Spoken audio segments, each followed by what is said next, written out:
بسم اللہ الرحمن الرحیم۔ میں امید کرتا ہوں کہ سب خیریت سے ہوں گے۔ تو آج ہم اکنامکس کرتے ہیں کلاس 12 کی۔ تو آپ پہلے پڑھ چکے ہیں فرسٹ ایئر کے اندر جو اس کے بیسک رول تھے۔ اب ہم انشاءاللہ اس کی کلاس 12 کی ہم آپ کو کمپلیٹلی بیسک رول جو بھی ہیں ہم آپ کو سمجھائیں گے۔ تو آئیے ہم سٹارٹ کرتے ہیں۔ فرسٹ ہم دیکھتے ہیں کہ معاشیات کو انگلش میں اکنامکس کہتے ہیں۔ اکنامکس ہوتی کیا ہے؟ تو یہ ہمارے پاس کیا دی برانچ آف نالج ہے۔ تو یہ production, conception, transfer of wealth, یعنی کہ آپ کی جو آمدنی ہے، یعنی جو آپ پیسہ کماتے ہیں، پروڈکشن کس چیز سے کماتے ہیں، ٹھیک کہاں پہ خرچ کرتے ہیں، یعنی کہ سارا کچھ اس کے اندر آ جاتا ہے۔ تو اس کو ہم سوشل سائنس بھی کہتے ہیں اکنامکس کو۔ تو یہ ہماری جو سوسائٹی کے اندر یوزز ہیں، اس میں لمیٹڈ ریسورسز ہیں پروڈکشن میں، ڈسٹریبیوشن میں۔ تو اکثر ہم دیکھتے ہیں کہ یہ اکنامکس جو ہے ہمارے پاس یہ اسٹڈی ہے، کون سی ہے ہمارے پاس؟ Study of production, distribution of conception of goods and resources یا سروسز ہم کہہ سکتے ہیں اس کو۔ تو یہ ہمارے پاس کمپلیٹلی یعنی کہ over all working of national economy ہمارے پاس، یعنی کہ پوری اوور آل بیک گراؤنڈ اس کا، یعنی کہ ہم کس طرح پیسہ کماتے ہیں، کیا کیا کام کرتے ہیں۔ آئیے ہم سٹارٹ کرتے ہیں چیپٹر نمبر 1۔ تو دیکھتے ہیں چیپٹر نمبر 1 میں ہمارے پاس کیا ہے۔ چیپٹر نمبر 1 میں ہمارے پاس ہے قومی آمدنی۔ تو سب سے پہلے ہم چیپٹر نمبر 1 سٹارٹ کرتے ہیں آج۔ تو دیکھتے ہیں قومی آمدنی میں اس کی ڈیفینیشنز کیا ہے۔ جی، قومی آمدنی ہم اس کو کہتے ہیں نیشنل انکم۔ تو آئیے ہم سٹارٹ کرتے ہیں۔ معاشرے میں مختلف افراد معاشی سرگرمیوں میں حصہ لیتے ہیں، اشیا و خدمات پیدا کرتے ہیں اور اسی پیداواری عمل میں حصہ لے کر اپنے لیے آمدنیات حاصل کرتے ہیں، یعنی کہ آمدنی آنے والی چیز کو حاصل کرتے ہیں۔ اسی طرح کسی ملک کے لوگ اپنے سرمایہ، قدرتی وسائل اور افرادی ذرائع کو بروئے کار لا کر کسی معین عرصے میں اشیا و خدمات کی ایک خاص مقدار پیدا کرتے ہیں۔ اشیا و خدمات کی وہ مقدار جو ایک سال کے عرصے میں پیدا کی جاتی ہے، ہم اسے قومی آمدنی کہتے ہیں۔ جی، یعنی جو ایک سال کے عرصے میں ہم پیدا کرتے ہیں۔ فار ایگزامپل جس طرح ہمارے پاس یہ گندم ہے، مکی ہے، گنا ہے، تو یہ آمدنی ہمارے پاس آتی ہے۔ سال کی یہ فصل کی جس طرح ہم مساجری پے کرتے ہیں۔ آئیے ہم سٹارٹ کرتے ہیں اس کی ڈیفینیشن اور دیکھتے ہیں کس نے کیا ڈیفینیشن، کس سائنسداں نے کون سی ڈیفینیشن پیش کی قومی آمدنی کی۔ تو سٹارٹ کرتے ہیں۔ سب سے پہلا پروفیسر ہمارے پاس ہے پروفیسر گارڈنر، اکیلے نے یہ ڈیفینیشن پیش کی۔ تو وہ کہتا ہے کہ ایک فرد کی آمدنی سے مراد اس کے وہ مکسوبات یعنی وہ کمائی ہے جو اس کی اپنی اور اپنی جائیداد کی پیداواری خدمات کے عوض حاصل ہوں۔ لہٰذا قومی آمدنی کسی ملک کے تمام افراد کی آمدنیات کا مجموعہ ہوتا ہے۔ جی، وہ یہاں ہمیں بتا رہا ہے یہاں پہ کہ جو پروفیسر گارڈنر اکیلے اس کی ڈیفینیشن، اس کی کوٹیشن بھی ہے۔ تو یہ آپ سے ایک کویسچن سوال کے اندر پوچھا جا سکتا ہے کہ پروفیسر گارڈنر اکیلے نے قومی آمدنی کی کیا تعریف کی، تو آپ سے پوچھ سکتا ہے یہ سوال۔ تو وہ کہتا ہے کہ اپنی یعنی خود کی جائیداد کی جو ہم پیداوار کرتے ہیں، فار ایگزامپل میری 2 ایکڑ زمین ہے، اس کی پیداوار کرتا ہوں، تو وہ کہتا ہے یہ آپ کی کیا ہے، آمدنی ہے۔ اسی طرح وہ کہتا ہے کہ تمام افراد جو کماتے ہیں اپنی ذرائع کے اپنی جائیداد سے، تو وہ اس کا کیا کہتا ہے، آمدنیات کا مجموعہ کہلاتا ہے۔ تو نیکسٹ دیکھتے ہیں ہم پروفیسر پیگو نے قومی آمدنی کی تعریف ان الفاظ میں کی۔ جی، یہ انگلش کو آپ نے ریڈ کر لینا ہے، یہ انتہائی امپورٹنٹ ہوتی ہے۔ تو نیکسٹ ہم اردو کو کرتے ہیں۔ قومی آمدنی قوم کی معروضی آمدنی کے اس حصے پر مشتمل ہوتی ہے جسے زر کے پیمانے سے ماپا جا سکے۔ اس میں بیرونی ملک سے حاصل کردہ آمدنی بھی شامل ہوتی ہے۔ جی، اس سے پروفیسر پیگو نے اپنی یہ ڈیفینیشن پیش کی ہے۔ تو یہ بھی آپ سے کوسچن میں پوچھی جا سکتی ہے، تو یہ بھی آپ نے یاد رکھنی ہے۔ ہم نیکسٹ دیکھتے ہیں اس کی ایکسپلینیشن کس طرح کی اس نے۔ پروفیسر پیگو نے قومی آمدنی میں صرف مادی نوعیت کی اشیاء یعنی صنعتی اور زرعی پیداوار کو شامل کیا ہے، جبکہ غیر مادی نوعیت کی خدمات مثلا پروفیسر، انجینئر، ڈاکٹر وغیرہ کی خدمات کو نظر انداز کر دیا۔ جی، یعنی اس نے اپنی صنعتی اور زرعی پیداوار کو شامل کیا پروفیسر پیگو نے، اور اس کے علاوہ جو پروفیسر ہمارے پاس انجینئر یا ڈاکٹر ہیں ان کی خدمات کو اس نظر انداز کر دیا۔ یعنی جو پیسے پروفیسر کماتے ہیں، انجینئر کماتے ہیں، ڈاکٹر کماتے ہیں، تو اس کو اس نے نظر انداز کر دیا ہے۔ यानी इसने सिर्फ सिंपल या सनती और ज़रूरी पैदावार को शामिल किया अपनी डेफिनेशन के अंदर। मजीद बराह प्रोफेसर पिंकू के मुताबिक कौमी आमदनी में सिर्फ वो अशिया शामिल की जाती हैं जो कि मार्केट में खरीदो फरोख्त के लिए लाई जाए। जी फिर नेक्स्ट वो बता रहा है यहाँ पे कि वो चीज़ें हमारे पास कौमी आमदनी में शामिल की जाती है जो मार्केट के अंदर खरीदो फरोख्त के लिए लाई जाती हैं मार्केट के अंदर। गोया जो एशिया बराह रास्त इस्तेमाल कर ली जाए वो बाजार में फरोख्त के लिए पेश ना की जाए उनकी मालियत कौमी आमदनी में शामिल ना होगी। जी ये प्रोफेसर कहता है कि जो चीज़ हम खुद घर में बना कर खुद इस्तेमाल कर लेते हैं वो हम कौमी आमदनी में शामिल नहीं कर सकते। प्रोफेसर पिंकू की इस तरीफ पर अक्सर महरीर माशियात ने एतराज़ किया। बिल्कुल एतराज़ होना चाहिए क्योंकि हमारी जो आमदनी है वो घर में हम कमाने के बाद खाते हैं, तो उसने कहा कि उसको निकाल दें, जो मार्केट में बेच जाती है उसको सिर्फ काउंट करना है। अब चलते हैं नेक्स्ट हमारे पास है प्रोफेसर अल्फ्रेड मार्शल। तो इसने क्या डेफिनेशन की कौमी आमदनी की? हमारे पास है किसी मुल्क में मेहनत सरमाया कुदरती वसाइल को इस्तेमाल में लाकर एशिया और खिदमात की मिकदार का एक खालिस मजमूआ पैदा करते हैं, यही इस कौम की कौमी आमदनी कहलाती है।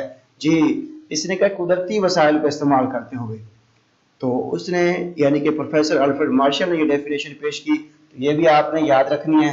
अब नेक्स्ट चलते हैं हम प्रोफेसर फिशर की कौमी आमदनी की तरीफ हिसाब ज़ाइल है, यानी कि अब प्रोफेसर फिशर ने इसकी कौन सी डेफिनेशन की? एशिया और खिदमात की वो मिकदार जो सार्फिन एक साल के अरसे में सर्फ करते हैं, खवा वो जारी ज़राए से हासिल हों या इंसानी, कौमी आमदनी कहलाती है। जी और प्रोफेसर जो फिशर है इसने कौमी आमदनी की जो यहाँ तारीफ बयान की है, वो कहता है एक साल के अरसे में जो भी हम कमाते हैं, खवा वो हमारी यानी कोई चीज़ ज़राए के साथ जारी है या इंसानी, जो इस तरीके से भी कमा रहे हैं हम, वो कहता है कि हमारी कौमी आमदनी कहलाती है। नेक्स्ट वो कहता है हमारे पास महर इक़्तिसादियात J.R. हिक्स ने कौमी आमदनी को दर्ज झैल में बयान किया। जी अब हमारे पास क्या है? J.R. हिक्स ने क्या इसकी डेफिनेशन की? तो कौमी आमदनी एशिया और खिदमात के इस हिस्से पर मुश्तमिल होती है जिसकी मालियत ज़र के पैमाने पर लगाई गई हो। जी ज़र यानी जो आप दौलत लगाते हैं किसी चीज़ के ऊपर कमाने के लिए, यानी किसी को बिजनेस करता है। नेक्स्ट देखते हैं दर्ज बला तारीफों के मुताले से ये बात वाज़ेह है कि प्रोफेसर मार्शल की तारीफ ज़्यादा जामे और काबिल कबूल है। जी प्रोफेसर कौन सा हमारे पास? मार्शल। जी हम दोबारा डेफिनेशन देखते हैं और आपने याद रखना है। कहते किसी मुल्क में मैं तो सरमाया कुदरती वसाइल को इस्तेमाल में ला कर एशिया और खिदमात की मिकदार का एक खालिस मजमूआ पैदा करते हैं, ये इसकी कौमी आमदनी कहलाती है। जी तो वो आमदनी में मादी दौलत के साथ साथ गैर मादी खिदमात को भी शामिल करते हैं। इसी तरह तजारत खारजा से हासिल होने वाली आमदनी को भी कौमी आमदनी में शामिल करते हैं, जबकि ऐसा करते हुए वो एशिया खिदमात की पैदावार के खालिस मजमूए की बात करते हैं। जी असल मेन जो है इसमें पॉइंट की बात खालिस यानी कि बात आ जाती है यहाँ पे खालिस चीज़ की, खालिस मजमूआ की बात करते हैं, जिससे मुराद है कि कौमी आमदनी का हिसाब करते हुए एशिया खिदमात की मजमूई पैदावार से शिकस्त को रीखत पर उठने वाले अखराजात मनहा कर दिए जाएँ। इन तमाम तरीकों से हमें यह नतीजा निकाल सकते हैं कि कौमी आमदनी से मुराद एक साल के अरसे में एशिया और खिदमात की पैदा करदा मिकदार की मजमूई मालियत है। इसमें बरूनी मुल्क से हासिल होने वाली आमदनी भी शामिल होती है और दूसरे अल्फाज में किसी मुल्क के आमदनी पैदाइश को एक साल के दौरान हासिल होने वाले तमाम मुआवज़ों के मजमूए को कौमी आमदनी कहा जाता है, जबकि इस मजमूए में इंतकाली अदायगियों को शुमार नहीं किया जाता।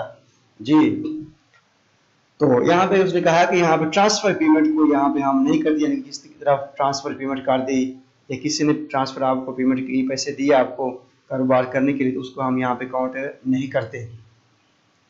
तो ये आपने डेफिनेशन देखी कि आपकी कौमी आमदनी इनकम आपकी क्या है, नेशनल इनकम आपके पास क्या है, यानी कि सारी डेफिनेशन डिफरेंस प्रोफेसर की देखी। इसको आपने कंक्लूजन डेफिनेशन का करना है सब स्टूडेंट्स ने, और फिर देखना है कि इसमें आपने खुद सोचना है कि इसमें से डेफिनेशन कौन सी बेहतर है। तो ये आपके ऊपर है, डिपेंड करता है कि आप किस तरह इसको कंक्लूजन करते हैं, आपका माइंडसेट क्या है। उसके बाद आपने मुझे लाजमी राय देनी है कि इसमें से किस प्रोफेसर की डेफिनेशन जो है वो ऑथेंटिक है। तो अब चलते हैं हम नेक्स्ट कौमी आमदनी के मुख्तलिफ तस्वुरात, जी यानी different concept of national income. तो हम देखते हैं इसके बारे में। महर माशियात ने कौमी आमदनी के मुख्तलिफ तस्वुरात पेश किए हैं जो कि दर्ज झैल हैं। जी सबसे नंबर 1 पे हमारे पास gross domestic product, gross domestic product यानी खाम मुल्की या दाखिली पैदावार। नंबर नेक्स्ट 2 पे है हमारे पास ग्रास नेशनल प्रोडक्ट। जी, अब नेशनल की बात आ गई तो ये हमारे पास क्या है, कौमी पैदावार में आ जाएगा। नंबर 3 में है नेट नेशनल प्रोडक्ट। हमारे पास क्या है, नेट नेशनल का मतलब खालिस कौमी पैदावार जो है आपकी। नेशनल इनकम जो कौमी आमदनी है आपकी। पर्सनल इनकम शख्सी या जाती आमदनी, पर्सनल यानी हर बंदे की अपनी पर्सनल, जिस तरह बात करते हैं हम, तो पर्सनल जाती हर किसी की आमदनी है। डिस्पोजेबल पर्सनल इनकम, काबिल तसर्रुफ शख्सी आमदनी आपकी है। तो ये सारी आपके पास कितनी, 6 जो तरीके हैं हमारे पास, ये आपकी बुक्स में डिफाइन किए गए हैं। तो हम इनको अब एक्सप्लेन के साथ करते हैं। जी, सबसे पहले हमारे पास क्या है, ग्रास डोमेस्टिक प्रोडक्ट यानी खाम मुल्की या दाखिली पैदावार। खाम मुल्की या दाखिली पैदावार किसी मुल्क की जोग्राफियाई हदूद के अंदर एक साल के दौरान अपनी जमीन, मेहनत, सरमाया और दीगर वसाइल की मदद से हतमी अशकाल में पैदा करता एशिया और खिदमात की ज़रिए हुआ है। गोया ये खाम मुल्की पैदावार किसी मुल्क में तमाम सिर्फ एशिया की मालियात, सरमायाती, एशिया की सरमायाकारी, एशिया खिदमात पर सरकारी सरमायाकारी और दीगर ममालिक को बरामद होने वाली साफी बरामदों की मालियात के मजमूए के बराबर होती है। जी, ये आपने डेफिनेशन याद रखनी है। तो इसका मैंने यहाँ लिख सकते हैं एज ए शॉर्ट हैंड में। लिहाजा खाम मुल्क की पैदावार क्या होती है, सिर्फ यानी कि प्लस सरमायाकारी है हमारे पास, हुकूमत के अखराजात हैं, बरामदात हैं, दरामदात हैं। ये एज ए कम्प्लीट, ये आपकी नंबर 1 पे जो है शॉर्ट हैंड यानी कीवर्ड आपके लिखे गए हैं, आप याद कर सकते हैं। तो नेक्स्ट हमारे पास है खाम मुल्क की पैदावार की कुल मालियत को बाजार में कीमतों यानी मार्केट प्राइस पर आपने मालूम करने के लिए एक साल के दौरान मुल्क के अंदर पैदा होने वाली तमाम हतमी एशिया खिदमात की बाजारी कीमत जमा की जाती है। जबकि बाजारी कीमतों के लिहाज से मुल्क की पैदावार में से अगर बिलावास्ता टैक्स यानी मनहा और आना यानी कि सब्सिडी जो है जमा कर दी जाए तो आमलीन पैदाइश आने वाले अखराजात के लिहाज से खाम मुल्क की पैदावार बालिहाज मुसारफी आमद मालूम हो जाती हैं। तो खाम मुल्क की पैदावार हमारे पास क्या है, ये कहते हैं कि हमारे पास जो बालिहाज आमिल पैदाइश के मुसारफ हैं बाजारी कीमतों के लिहाज से मजमूई या खाम मुल्क की पैदावार मनफी बिलावास्ता टैक्स जमा आने